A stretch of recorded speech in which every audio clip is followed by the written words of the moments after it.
Hello friends, मी वर्षा आपलं सर्वांचं मनापासून स्वागत करते. कसे आहात सगळे? मी मस्त आणि मजेत आहे.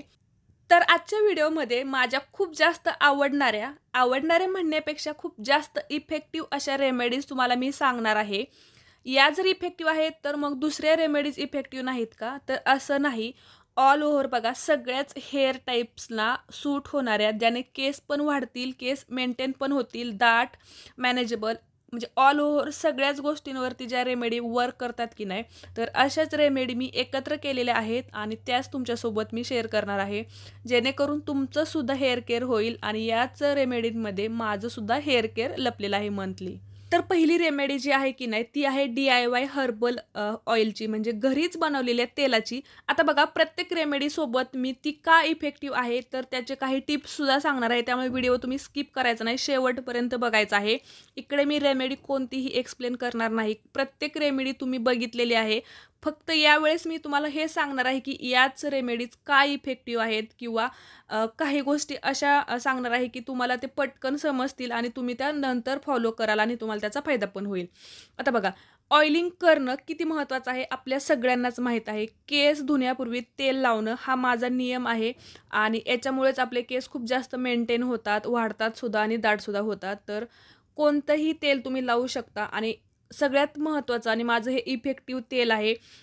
असं म्हणू शकतो ना, की एखादी आपली जी परफेक्ट रेसिपी जी असते ना, किंवा परफेक्ट रेमेडी असते ना, तीही बनलेली आहे माझ्याकडून.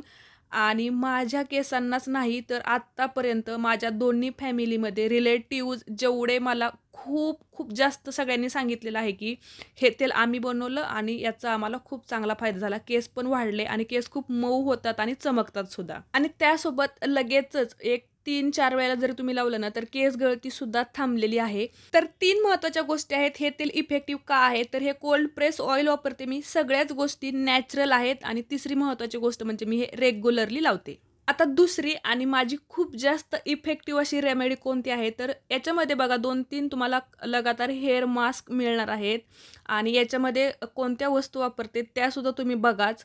तर मी परत तुम्हाला तेच सांगेल, की ॲलोवेरा, हिबिस्कस फ्लॉवर्स आणि मेथी दाणे या 3 वस्तूंचं कॉम्बिनेशन, म्हणजे याच्यात तुम्ही 2 वस्तू वापरा किंवा 3 वस्तू वापरा आणि त्याच्यासोबत बघा मी कितीही ऑइलिंग दुसरं करत असले ना, तरीसुद्धा जी पण माझे हेअर मास्क रेमेडीज असतात की नाही, तर त्याच्यामध्ये ऑलिव्ह ऑइल आणि व्हिटॅमिन ई या सगळ्याच गोष्टींमुळे हा हेअर मास्क आहे की नाही, तो तेवढा इफेक्टिव्ह बनतो आणि माझ्या केसांना एवढा सूट झालेला आहे ना, त्याच्यामुळे माझे केस नॅचरली हेल्दी पण झालेले आहेत. खूप सॉफ्ट, सुंदर, मॅनेजेबल पण होतात.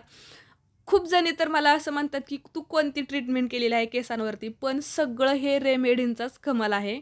चांगल्या हेल्दी डाएटसोबत की नाही चांगल्या रेमेडी जर फॉलो केल्या ना, तर आपले केस मेंटेनच राहतात. आणि आता बघा, काही गोष्टी केस वाढण्यासाठी असतात, काही गोष्टी केस गळती कमी होण्यासाठी असतात, पण काही गोष्टी की नाही प्रॉपर केस मेंटेन होण्यासाठी असतात. जसं की आपण स्किन केअर करतो, आपल्या घराला मेंटेन ठेवतो, किंवा आपलं खाण्यासाठी बघा 3 टायमिंगला एक असं आपला आहार असतो एक मेंटेन राहण्यासाठी. तसंच केसांना एक चांगलं मेंटेन, शाईन, स्मूथनेस किंवा एक चमक सगळ्याच गोष्टींना मेंटेन होण्यासाठी काही गोष्टी कराव्या लागतात आणि त्यामधीलच ही एक रेमेडी आहे, की तुमच्या सगळ्या केसांना ती मेंटेन ठेवते. म्हणजे या ठिकाणी ज्यावेळेस तुमचे केस असं खूप ड्राय, रफ, फ्रीज असे वाटत असतात ना, त्यावेळेस ही रेमेडी लावायची आहे आणि याच्यामुळे ना खूप जास्त फायदा होतो. तर ज्यावेळेस मला असं वाटतं ना, की माझे केस खूप ड्राय झालेले आहेत किंवा मला असं थोडंसं खूप सुळसुळीत वाटत नाहीत, त्यावेळेस एवढ्या सगळ्या जास्त वस्तूंनी युक्त अशी रेमेडी करते. आता तुम्हाला वाटत असेल, की खूप जास्त याच्यामध्ये वस्तू टाकलेल्या आहेत, पण प्रत्येक टायमिंगला तुम्ही एखादी वस्तू लावली ना तरीसुद्धा चालेल. पण या ठिकाणी माझ्या इफेक्टिव्ह रेमेडीज ज्या चाललेल्या आहेत ना, त्यामधील मी सांगते.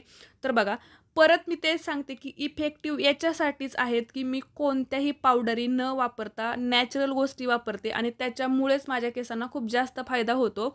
आणि जेवढं होईल तेवढं नॅचरल गोष्टी तुम्ही वापरा, फायदा होईल. केसांना एक मॅनेजेबल आणि मेंटेन ठेवण्यासाठी जी आत्ताची जी रेमेडी तुम्ही बघितली की नाही, ती केस हेल्दी होण्यासाठी, वाढण्यासाठी सुद्धा आहे. स्कॅल्पच्या रिलेटेड पण इश्यू होतात ना, तर त्याच्यासाठी सुद्धा आहे.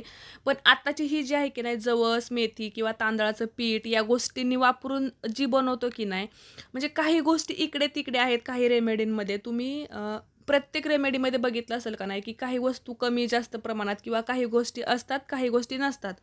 पण अशा कॉम्बिनेशनच मला बेस्ट वाटलेले आहेत आणि त्याचे रिझल्ट्स नेहमीपेक्षा जरा जास्त आलेले आहेत. त्याच या रेमेडी आहेत.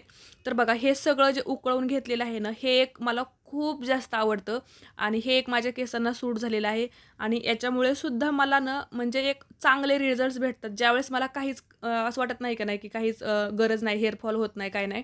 फक्त केस मेंटेन ठेवण्यासाठी मग मी या रेमेडीज वापरत असते. या मधल्या 2-3 ज्या आहेत की नाही, याच्यामध्ये जवस, मेथी, जास्वंदीची फुलं, तांदळाचं पीठ आणि मेथी दाणे वगैरे टाकून ज्या आपण रेमेडीज बनवतो, त्या एकदम सुपर डुपर आहेत आपलं केस मेंटेन ठेवण्यासाठी. आणि रेग्युलरली ऑइलिंग करायचं आहे, त्यासोबतच मेहंदी लावायची आहे आणि सगळ्यात महत्त्वाचं हेअर मास्क तुम्ही आठवड्यातून एकदा लावायचाच आहे.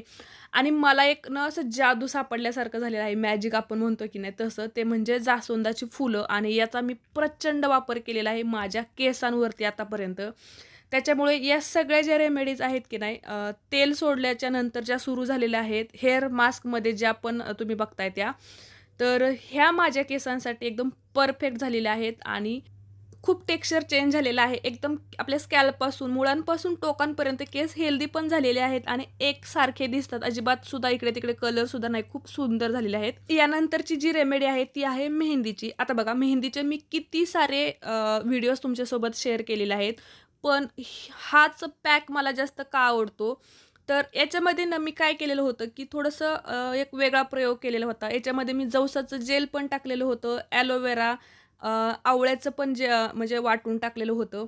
त्याच्यानंतर खूप चांगलंसं हे डिकॉक्शन केलेलं होतं. ॲलोवेरा पण टाकलेला आणि सगळ्यात महत्त्वाचं जास्वंदीच्या फुलांची प्युरी पण टाकलेली. म्हणजे 2-3 गोष्टी अशा ना भरपूर, आणि या सगळ्या ज्या गोष्टी होत्या की नाही मी नॅचरली टाकलेल्या होत्या. म्हणजे इकडे आपण मेहंदीमध्ये जसं की वेगवेगळ्या पावडरी ॲड करतो की नाही, तर पावडरींऐवजी मी त्याच वस्तू रॉ घेतलेल्या होत्या आणि त्याचं सगळ्यांचं असं जेल किंवा एक कलर पाणी काढलेलं होतं आणि त्याच्यात मेहंदी मी भिजवलेली होती. आणि याच्यानंतरचे माझे जे रिझल्ट्स होते की नाही, तर ते इतर मेहंदी पॅकपेक्षा ना खूप भारी होते आणि खूप म्हणजे प्रचंड म्हणजे एकदम मला भारी वाटले होते. तर तेव्हापासून मग मी अशीच प्रोसेस करत गेली आणि तिथून पुढे मला ना हेअर ग्रोथ म्हणा किंवा एक जास्तच केस माझे मॅनेजेबल आणि एकदमच भारी वाटायला लागले. आणि तेव्हापासून मग मी हे असंच नंतरचे एक 4-5 वेळेला मेहंदी करायला लागली आणि मला हा मग एकदम परफेक्ट रेमेडी सापडली मेहंदीची, की पावडरींपेक्षा तुम्ही नॅचरल वस्तू जमा करा आणि तीच तुमच्या केसांना लावा. याच्यामुळे ना खूप जास्त केस भारी होतात. तर मेहंदीमध्ये हा एक आहे आणि अजून एक महत्त्वाचा आहे, तो म्हणजे ज्यावेळेस तुम्हाला केसांना कलर नकोय ना, जास्त जास्त वेळ केसांवरती मेहंदी ठेवायची नाही. केस वाढण्यासाठी आणि केस आपले एकदम मेंटेन ठेवण्यासाठी जर काही करायचं असेल ना, तर या 3 वस्तूंचं एक जेल काढायचं मिश्रण आणि याच्यात जी तुम्ही मेहंदी लावताय ती भिजवायची आणि एक तासभर ठेवायची. त्याच्यानंतरचे रिझल्ट्स म्हणजे हे 2 मेहंदीचे प्रकार खूप भारी आहेत. तर या रेमेडीज होते खूप जास्त इफेक्टिव्ह आणि माझ्या आवडणाऱ्या सुद्धा, माझ्या केसांना सूट पण होणाऱ्या. आणि भरपूर जणींनी मला सांगितलेलं आहे की याच रेमेडीविषयी ज्या कमेंट्स म्हणा किंवा ज्यांना सूट झालेल्या, तर दुसऱ्यासुद्धा रेमेडी तेवढ्याच इफेक्टिव्ह आहेत, पण मोजक्याच मी सांगितलेल्या आहेत. ज्या वेळेला जे साहित्य अवेलेबल होतं ना त्याच्यानुसार ती रेमेडी बनते. पण काही ना काही केसांना वेगवेगळ्या स्वरूपात लावण्याचा मी प्रयत्न करते आणि त्याच्यामुळेच केस मेंटेन होतात, कारण की तेवढ्या गोष्टी केलेल्या असतात. आता मी तर सांगितलं, आता तुम्ही नक्कीच सांगायचं आहे की तुम्हाला माझ्या कोणत्या रेमेडीज जास्त उपयोगी ठरलेल्या आहेत, ते मला नक्की आज तरी कमेंट करून सांगायचे आहे. तर व्हिडिओ कसा वाटला? धन्यवाद.